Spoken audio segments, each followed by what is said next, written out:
When do you quit your job? Do you quit your job? Or do you not quit your job? Or what do you do? I've seen a lot of coaches quit because they put too much pressure on themselves. I've seen a lot of them switch hats again. I've seen a lot of them go back to what they were doing. I've seen a lot of them they got bitter with this whole experience, but because it's too difficult, it can be too difficult. When you're quitting to leave something, you're going to take that energy with you too. But the key here is, as we go back to should you quit your job or not, I say do the self-discovery. If you're stuck, find a coach. To another edition of the Coach's Journey podcast. I'm Daniel Fernandez, and I'm here with my co-host Faisal Ansan. We are here to talk to coaches, and specifically the question that comes up a lot, which is when do you quit your job? Do you quit your job, or do you not quit your job, or what do you do? A lot of coaches want to earn a living, part-time or full-time, as a coach, and many of them have jobs that currently sustain them. So how do we go answer that question? And the answer is not the same for everybody. I'll just caveat with that. But I'm excited to get into this topic. And both of us have actually quit our jobs, so to speak. Actually, not just so to speak, for real. We're a little biased when it comes to this. We're a little biased that it can be done. But also, there's a lot of challenges with that. So it's not necessarily the right answer for everybody. So Yeah. I know, Faisal, you've had a long journey on this, just as I have. So what's your ultimate? I'm still on that journey. If you were to give a high level, guideline, what would it be? Don't quit your job. I was gonna say the same thing. Even though I have. Not yet. Not right away. Not yet, because that can create all sorts of problems. But before we go into it, definitely take the time to listen to a few of the podcasts. We've interviewed coaches who've recently quit their job. Carlos, Eric. There were a couple other coaches in the past we've interviewed, but the most recent podcasts were with Eric Ferguson and Carlos. I wasn't there, but I know Daniel interviewed them, and they were able to make the transition. I'm guessing they walked through the whole journey, Daniel. A lot of it, yeah. So definitely listen to it, because it give you a live case study of how these coaches have done it, and we'll share our experience of what it has been. But the first rule of thumb is don't quit your job unless you have, it's less about you replacing your income. It's more about understanding a system that you can make work, even if it's at a part-time level. So what we usually do in CMC, and our approach is, and partly we have learned from our own experience, partly from other coaches that we've worked with, is that you want to get to a place where you have created some amount of cash flow through this business, and you have a repeatable business that can create consistent results that you can predict.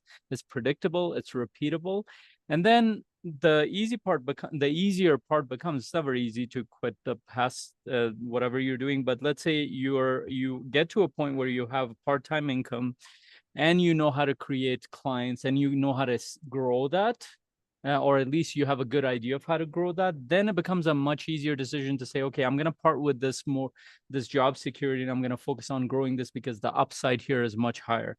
But if you do it before that, and we've had coaches who have done it before, we've done it after it, you have to deal with a very high level of stress, uncertainty.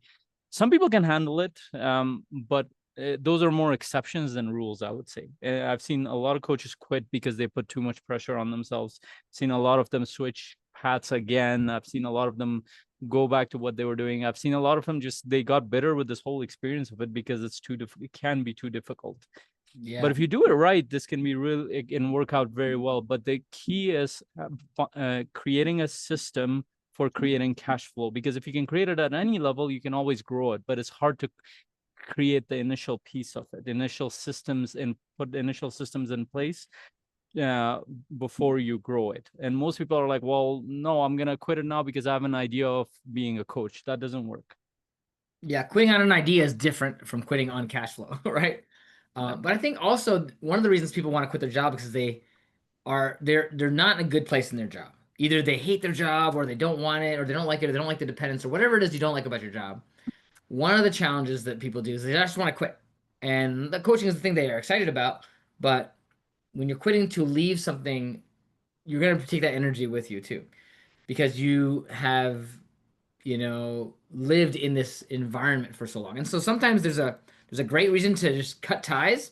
And sometimes there's not a great reason to cut ties, right? And so like aside from the coaching path itself, there's like the where are you coming from question.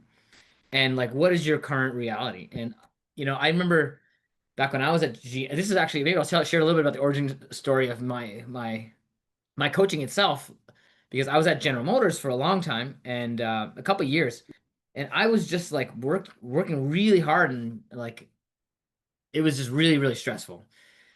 And what I was doing, I thought I was working hard, doing a decent job, but it was just not fun. It was a struggle. Every day was a struggle. And then one day, this is the first person who talked to me about my work in a couple of years. One of the executives sat me down in his office and told me I was failing at what I was doing. And I was totally shocked. I didn't know people had realized that it wasn't going well. And he became my mentor. That is how, I came out of that meeting. I was thinking, what just happened? And he like helped me shift and helped me change, helped me realize that I needed help, helped me realize I could do better. And that is like literally why I became a coach, because I realized I could help other people with that over time. And I want people to feel that same sense of like his belief in me and his effectiveness at helping me change. And so like that, like it changed the game for me, and I started growing and I started enjoying my work in a different way. And I started being able to make a difference and learn influence and all these things that I was able to practice some of the things I really loved about coaching in my job. And so as I grew in leadership, it took me like, I would say close to a decade to really excel at the highest levels before I quit. And that was just part of my own energy about where I came from. That has nothing to do with whether you should quit or not. That was my experience of like taking an environment that was horrible for me, and not that enjoyable, to an environment that was great for me. And when I left at the peak of my career, I was left in good spirits. That wasn't enough though. Yeah. That wasn't enough to make a transition into entrepreneurship possible and easy. Because when I did that, I didn't think about what it meant to leave the structure that I was in, not just at work, but including that, the structure I was in socially, at work, geographically, because I quit and I moved, and I was moving to start entrepreneurship. And that was way harder than I thought. It was way, way harder. Like if I thought the thing at GM was hard, entrepreneurship was harder in like 15,000 other ways, and I was not prepared for it. So I don't recommend the cold turkey start after you start entrepreneurship after you quit your job. I would actually recommend people, um, start entrepreneurship while you still have a job, so Yeah. that you can understand what it is you're actually getting into, and then Yeah. understand the trade-offs from an experiential point of view, not as an academic, idea point of view. Yeah, I love that story so much. I've heard it like 10 different times, but every time I like a nuanced version of that. But I love it because it involves actually coaching. Somebody had to coach you to love your job. Yeah. By the way, in my experience, I didn't have that. I might have stayed had I had somebody who guided me differently. But I also I have a different version of that I want to explain why it became necessary for me to leave as well. I might have stayed, I might have not, but that coaching piece is important. What inspires you to go towards coaching is because somebody, even though your external circumstances didn't change, but your perception, how you looked at it, your perspective completely shifted because somebody guided you along. And that's what we do as coaches. And that's why even right now we have clients within CMC who have been, and I haven't encouraged them to leave their job. Of course, it's their decision always, but they've actually leveraged coaching quite a bit within their role, and they've gotten a really good taste of it, and now they understand the business enough that they can slowly transition out of it. And that's a much better way of approaching it. And I'll share a little bit about my story because it's a little bit different from Daniel's. And for me, I did go in a sense cold turkey. I left. It's not the job that I left. I left the whole career path. So I studied mechanical engineering. I worked a couple of years. The thing that I couldn't see, and if I were to go back to my younger self now, I could easily see myself being able to get me to stay on that path for another 2 to 3 years and do this as well, or give him another option. It would be a matter of like either one would be fine, but I would say the staying one would be about 80% easier on me versus leaving. But it had some advantages, the leaving part too, and I want to address that too. So what happened was I worked in the field for a couple of years and I could see myself growing very fast because I was doing very well. And I thought about it. I kind of projected that, okay, let's say I get the promotion, I get to the next level, I become a professional engineer. Like I followed that whole path, and I'll have $150,000 paycheck. I'll get busy. Would I enjoy my life? Would I want to do that path? And the answer was always resoundingly no for me, because I didn't see myself there. So my vision didn't align with that, and I didn't know what I wanted to create, but I knew I didn't want to create that. So I went on a difficult journey of trying to figure out what I actually wanted to create. Now, in retrospect, had I been there, I would have been able to reframe with the thinking that I have of how to approach it in a little bit of a different way. But I don't necessarily look at how I did it the wrong way, because here's what it gave me. It gave me I dealt with much harder circumstances then than business has ever been able to throw at me now. Uh, Business, I've gone through a lot of ups and downs of business in the past decade, but those first 2 years were incredibly difficult.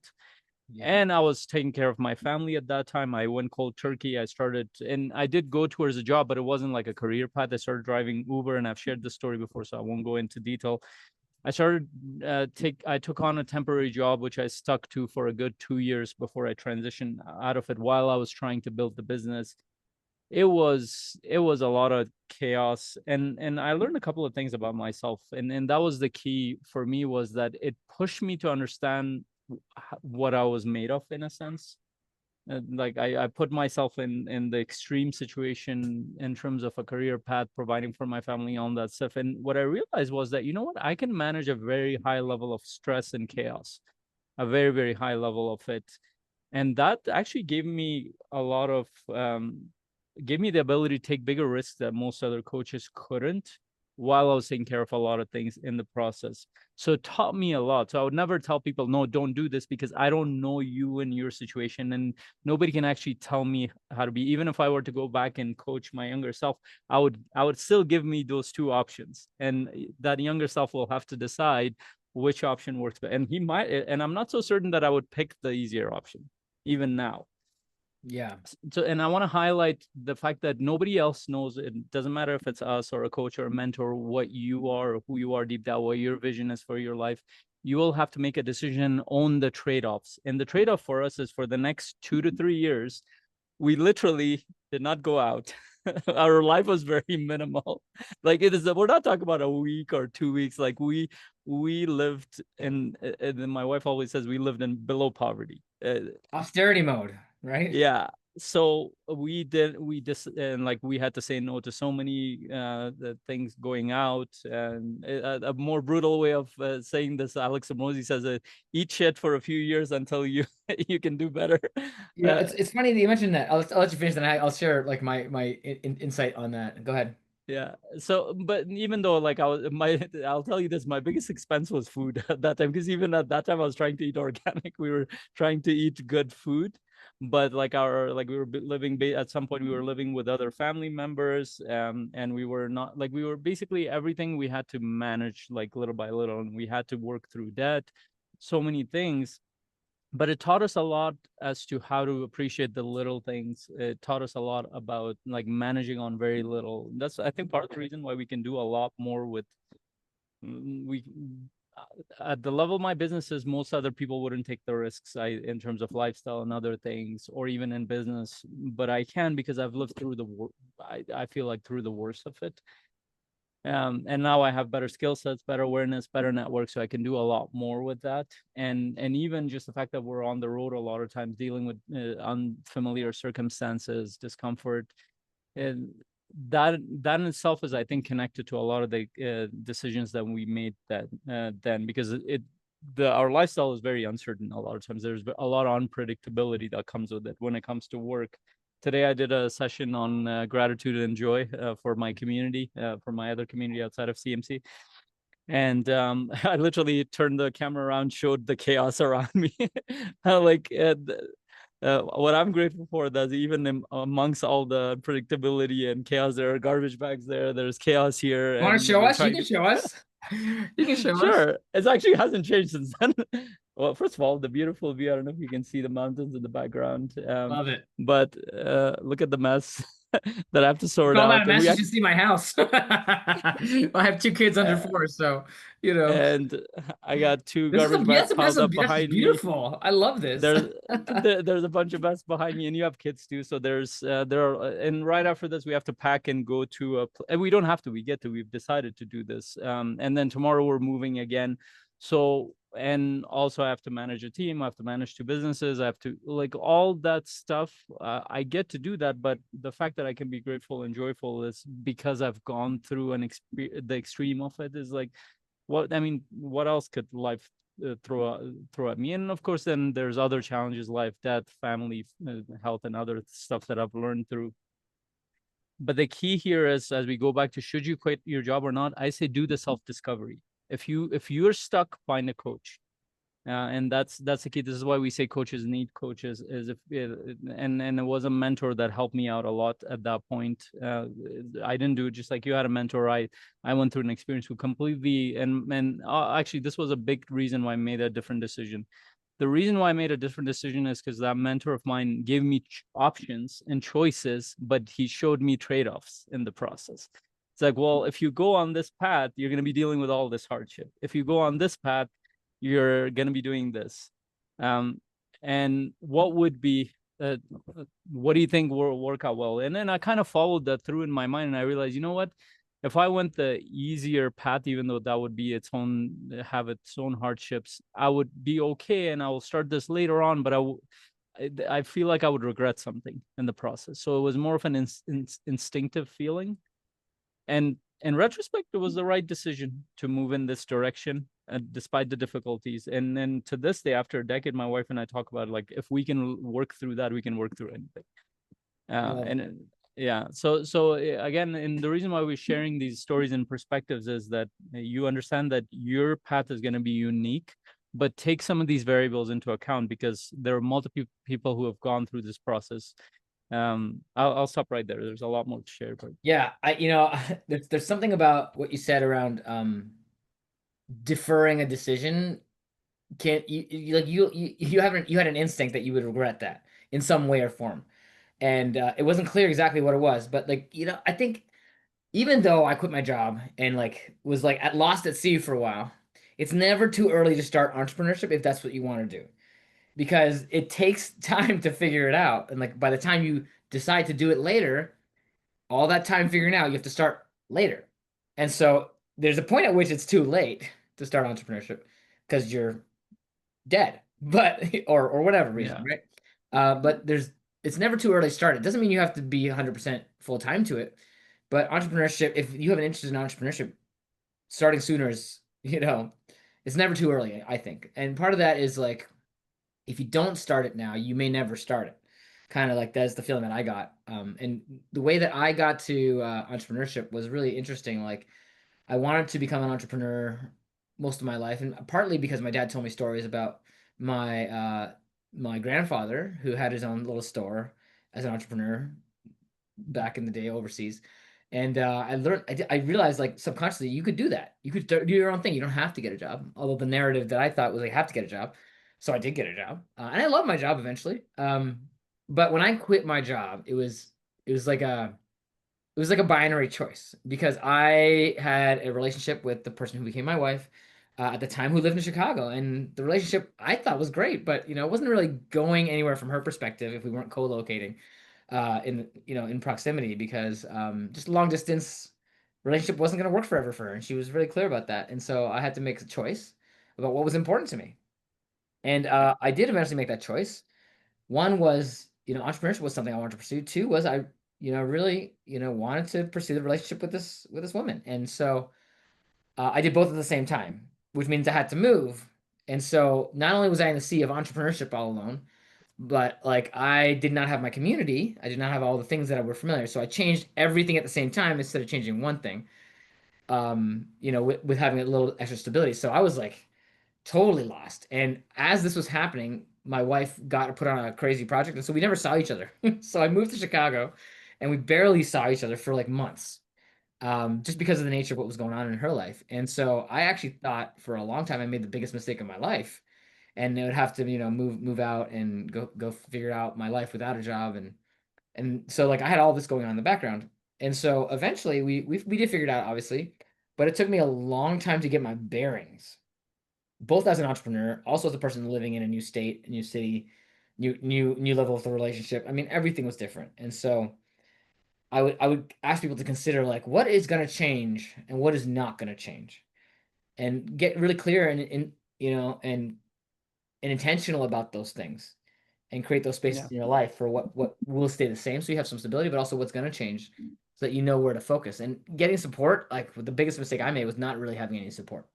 Should have had a Yeah. coach, should have had a community, should have been something like CMC, which didn't exist at the time. But like we didn't really have those options back then. And so like I just swam around the sea, drowning most of the Yeah. time. And I didn't know this about myself back then, but I wasn't that great at managing stress. Okay, you said you were really good at that. I wasn't actually. I thought, we all Well, think I that wasn't we're good at it. It forced me to learn to be good at it. well, that's where I was going with this. Like I Yes. didn't realize, and looking back, I see like how I dealt with stress was I had my coping mechanisms, and procrastination is a huge coping mechanism, whatever form it takes for you. And the stress in my life since then has been high.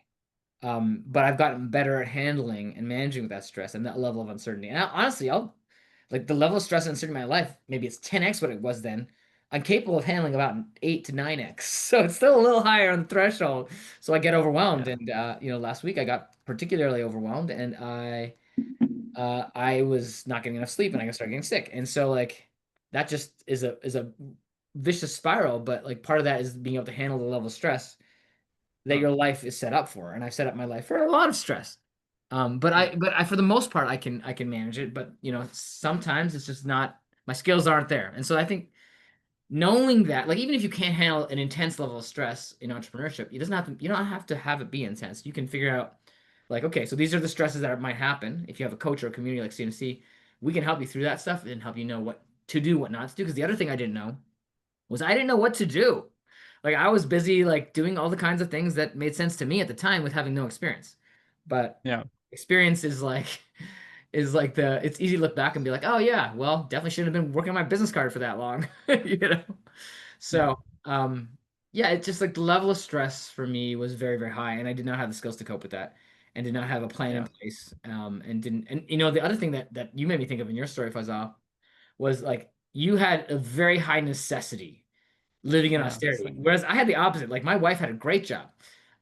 She was a consultant at the time, and she brought in enough money for us to live, and I didn't have to make it work financially. So that Yeah. extra necessity wasn't there for me. And Yeah. so as I And was, and that's a really good point. I was gonna touch on that point, but go ahead. yeah, so like that necessity wasn't there. I knew like I wanted to do, like I still had the necessity of like purpose, but it wasn't as strong because I wasn't clear on what I was building or what Yeah. difference it would make or how it could contribute.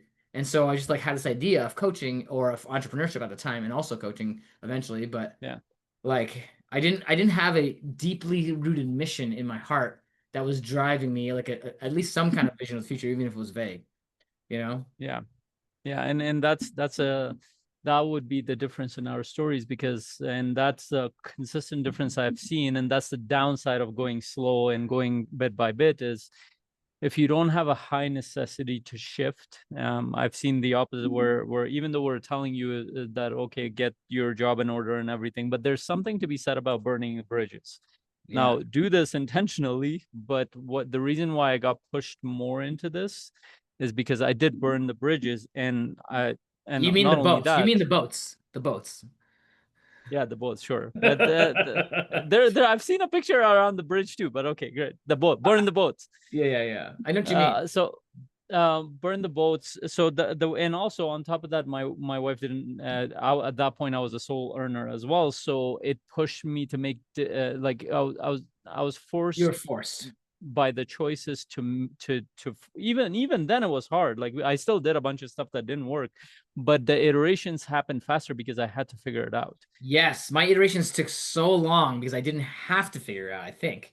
Yeah. And this is why, like, maybe quitting can be really beneficial because if you have the financial necessity or any other kind of if there's a powerful enough necessity to drive you, and a lot of people in the corporate world, when you're having a job, even are driven by financial necessity. You're used to like earning a paycheck, so now suddenly you don't have one.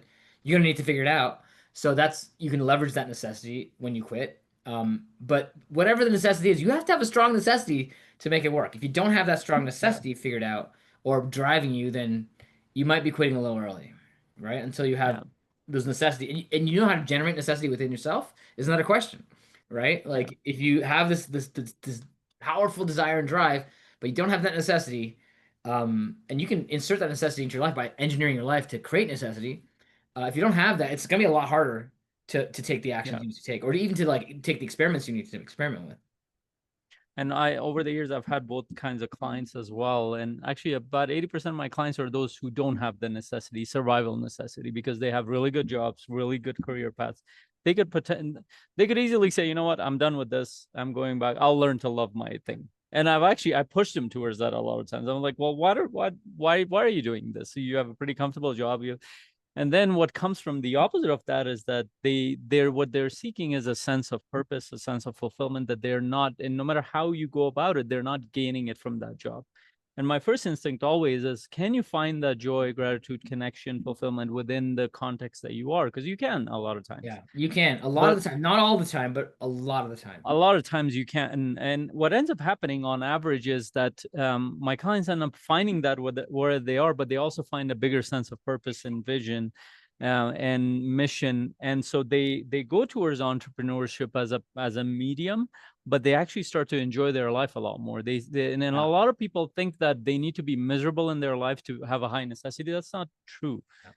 yeah. And actually coaches also fall prey to this a lot because they think they understand what a vision is, what a purpose is, but usually their vision is, well, I want to have a job where I can travel around the world, I can do this. Like, that's a very surface level of a vision that a lot of coaches have, where they can be mobile, they can go around, but it doesn't instill something powerful deep down, and they don't have it yet. They haven't explored it enough. They think that they have because they have a vision board or something. So what I would say is, if you if you don't have a high level of necessity and you have a good job, good paycheck, do the work of figuring out, and that again, that requires a community, a coach, mentor. If you haven't been able to do it on your own, I didn't do it on my own. I had to get support for that. But if you are in sort of a survival mode, my recommendation would be the same as Steve Chandler and Rich Sullivan: go get a job, because you're just overloading yourself with, and it's going to show with your clients. You just don't have enough of the foundations of entrepreneurship, like Daniel was saying, to handle the high level of stress that comes with this. Because the one fact you can be sure of, that as soon as you go from job to business, the variables exponentially grow. It's not that business is stressful, it's just you have to handle a lot. You haven't grown to the point to handle it. It's so funny when I quit my job, I'm like, business entrepreneurship, how hard could it be? I was like, I'm pretty smart. I have an engineering degree. I've been working in a high level job that's challenging. I've dealt with a team. Blah blah blah blah blah blah blah, and on like reasons why it's gonna be not like like not like ultra simple, but like manageable. But I had no Yeah. idea what that really meant. So Yeah.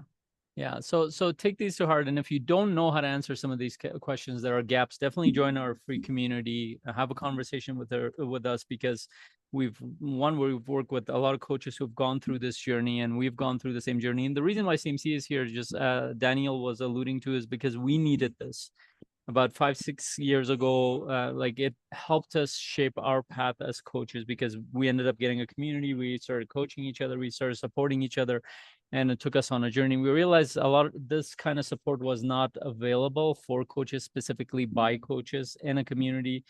Because a lot of the programs tend to be marketing oriented, it tends to be by marketing coaches, or even if it's business coaches, which is a little bit better, they tend to focus on a different kind of sales process than coaching works, and it just throws coaches off completely.